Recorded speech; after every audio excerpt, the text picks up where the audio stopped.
Welcome to Unfiltered Health, where we dive deep into the real stories, science, and struggles shaping modern health.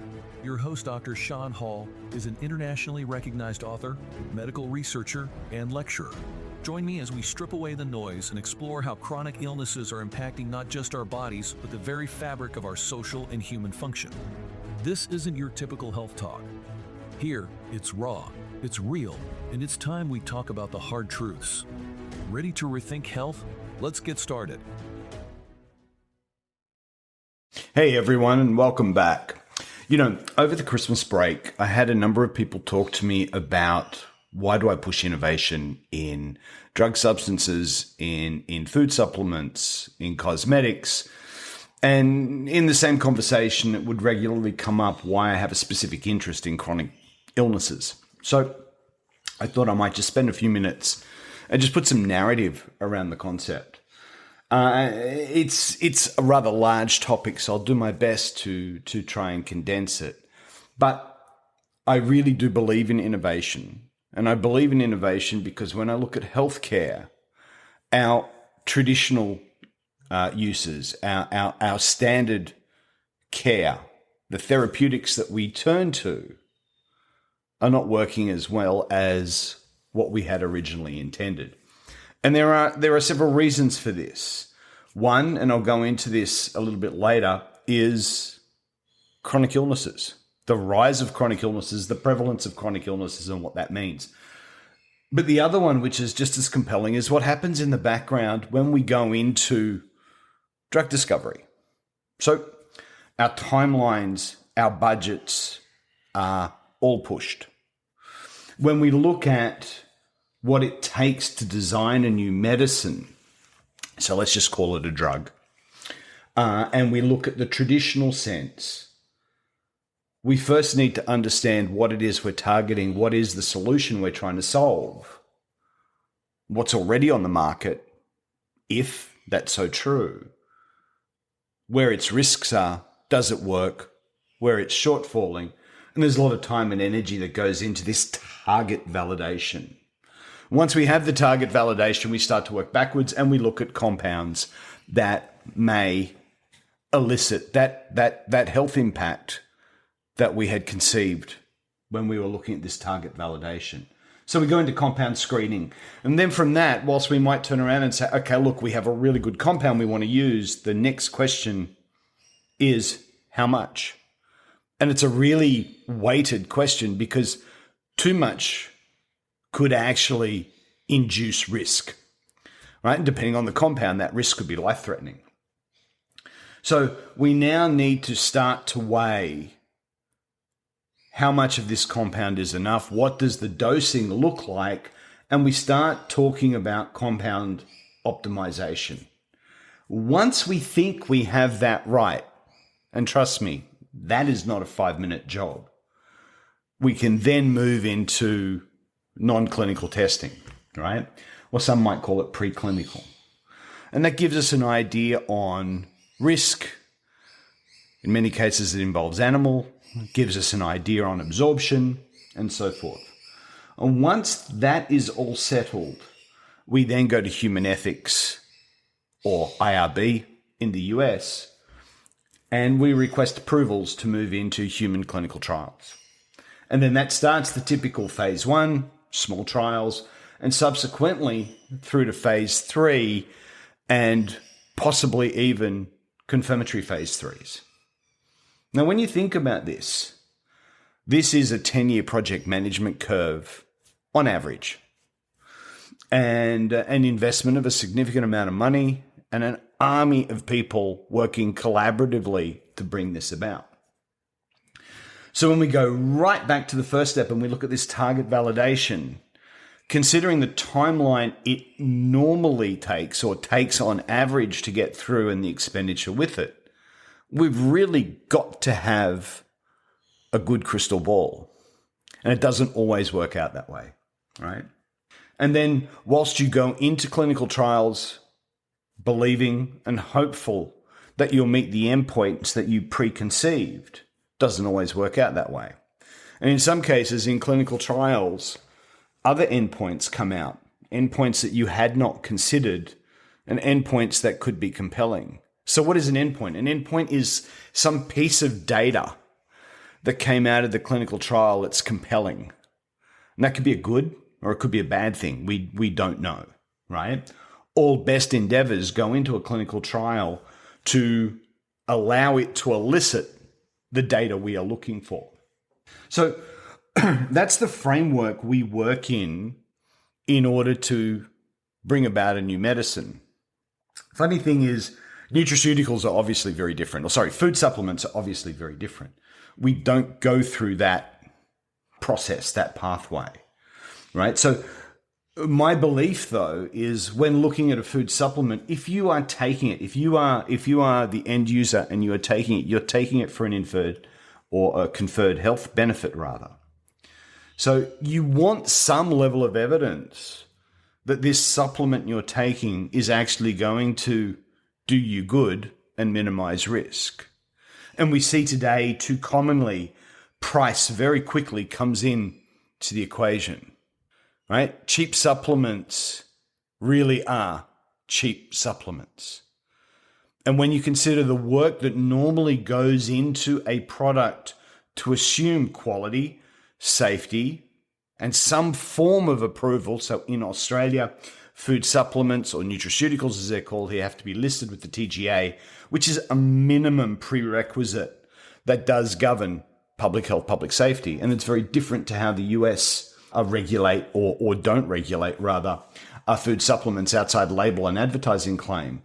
But as a consumer, you want some confidence in what you're taking is going to do you good and minimize harm.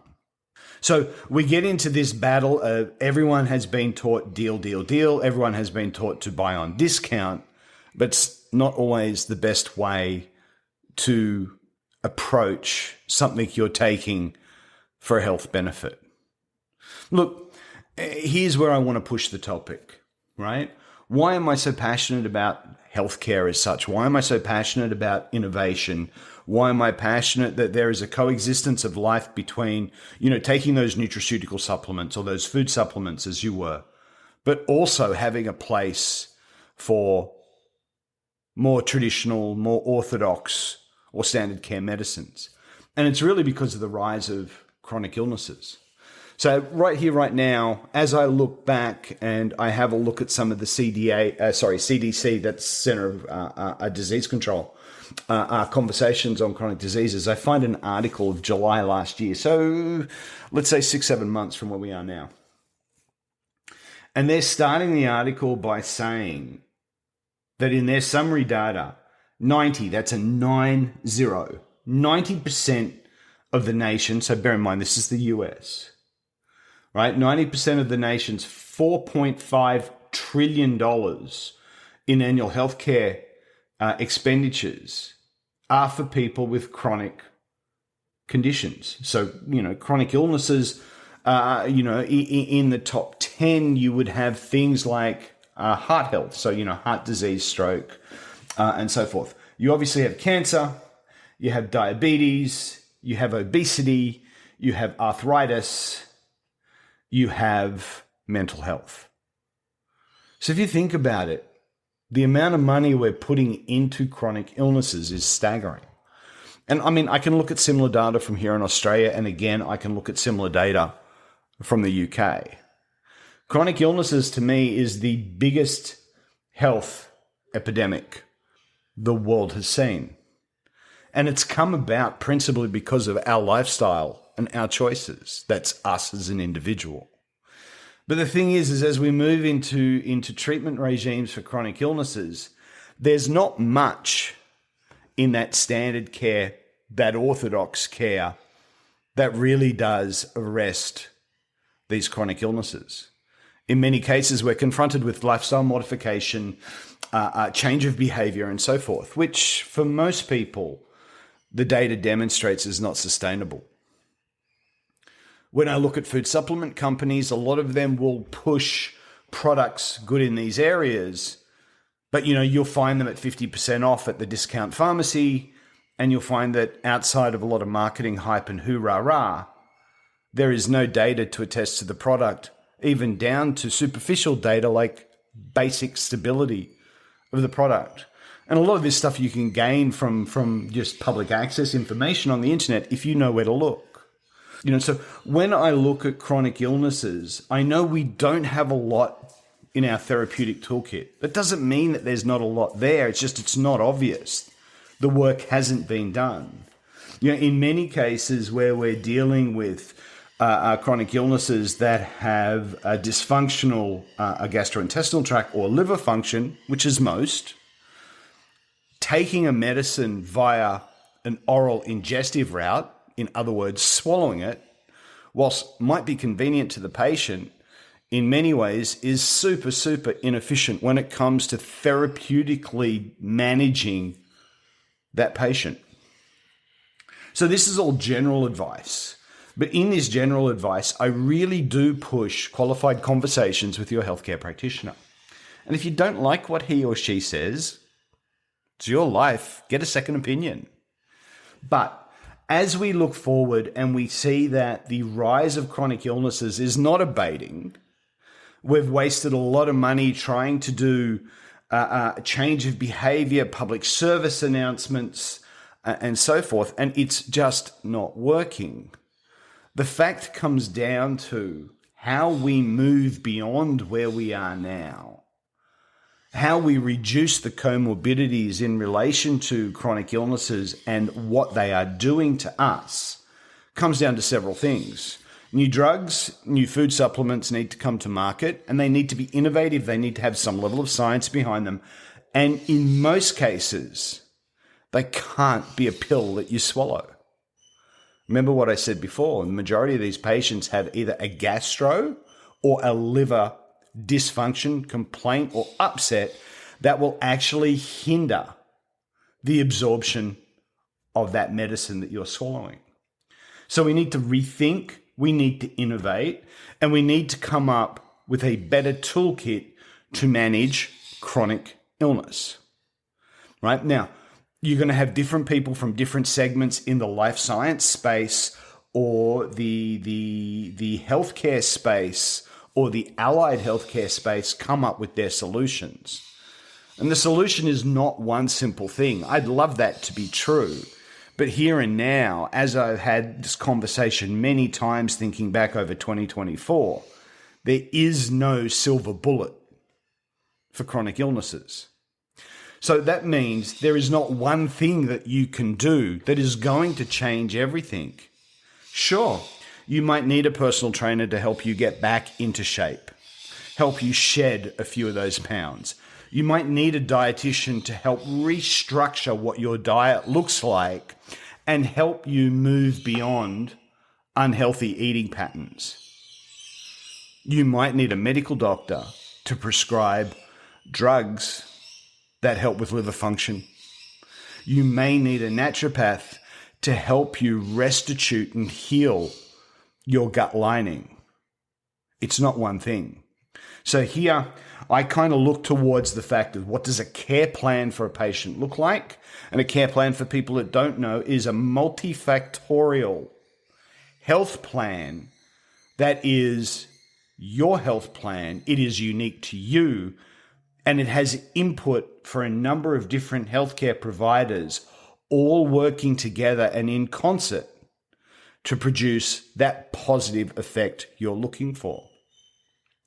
But as I said before, in looking for that positive effect, we have to backstep. And if you think about the drug framework I mentioned right at the start, we need to do things that start to change that paradigm. Right? And I can remember one of my old health economists back at school said to me, innovation in medicine is easy, acceptance is really hard. And it's so true. And it's because typically medicine is a more conservative group. That being said, we need to develop new therapeutics, and I'll use that word generally, across, let's say, drugs or food supplements that are easier, quicker to absorb, more bioavailable, and in many cases have a faster onset. But whilst we say all that, are diminishing the known risk cycles to a patient. We need to look at ways to work with regulatory agencies to decrease the amount of time it takes for a new drug to go from bench to bedside. So what I mean from that is from that first step of target validation and compound screening through to some form of approval and market access. In the food supplement category, I would really urge sponsors of their brands to put some money and to put some effort into some actual science. Now, I'm not saying everyone doesn't participate in investigative processes, but it's more and more of a norm to build a marketing capability around a company based on marketing and less on science. But as we're looking for solutions to a problem that really is getting worse day by day, the marketing needs to peter off a little bit. The science needs to pick back up. I know myself, I take supplements, but I am very cautious about which ones I buy.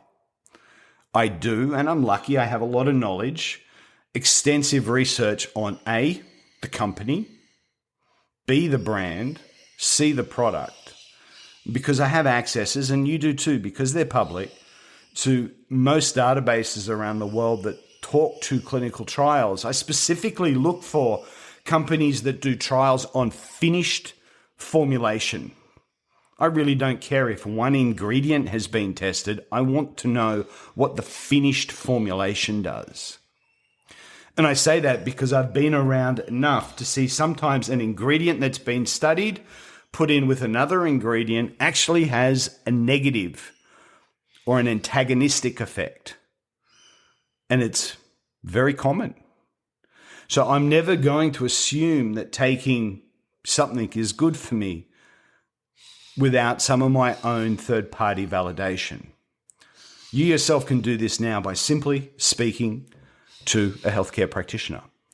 Ask the questions. What science is there behind this product? Can you show me a paper? Can I take it home? Can I read it?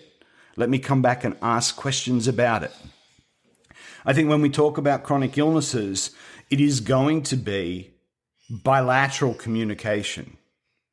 You seeking understanding and your practitioner team, because it will be more than one person, working in concert with you, not just to grow your intelligence around the subject and your ability to talk to the subject, but gaining your acceptance to work through what happens next, what are the expected results, and what happens, what do we do, how do we pivot if those expected results aren't there at that certain time point.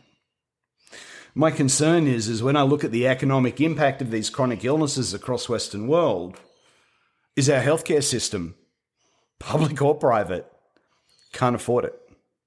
So what happens then? If we really are at a situation where in America, 90% of $4.5 trillion in annual healthcare costs are for people with chronic illnesses, what does next year look like?